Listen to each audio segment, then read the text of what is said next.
I am Ibrahim Traore, and today I'm pulling off your masks. Yes, you heard correctly. I, whom you call a young military junta leader, whom you brand as a dangerous radical, whom you serve up as an anti-Western dictator, am now telling you the truth. And this time you cannot turn off your microphones. This time you cannot turn away your cameras. This time your editors cannot cut this speech, because the world you monopolize no longer exists. Because millions will hear these words now, without passing through your filters, without being subjected to your distortions, without being muddied by your lies.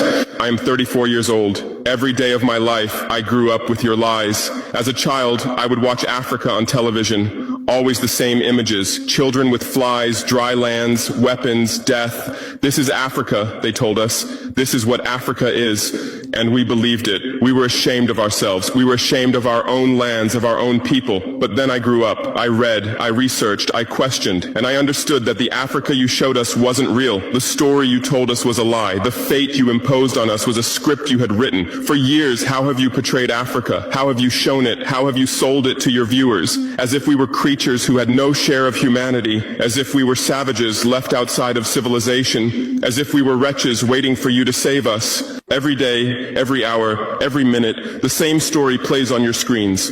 Hunger, war, disease, corruption, terror, chaos. These are the words that come to mind when Africa is mentioned.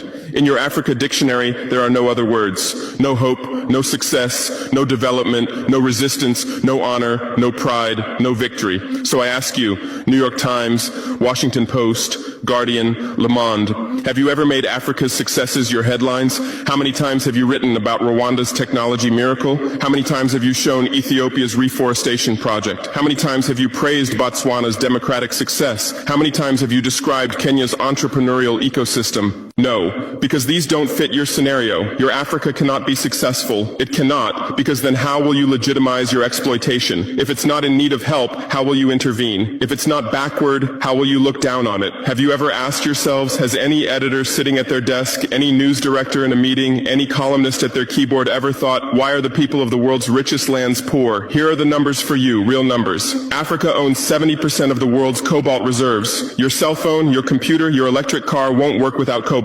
This cobalt comes from Congo, but Congolese can't afford cell phones. Africa owns 90% of the world's platinum reserves. Catalytic converters, electronic devices, medical implants, they all need platinum. This platinum comes from South Africa, but South Africans are crushed by unemployment. Africa provides 30% of the world's gold production. Mali, Burkina Faso, Ghana, Tanzania. Gold flows like rivers from our lands, but our people swim in poverty. Africa supplies 65% of the world's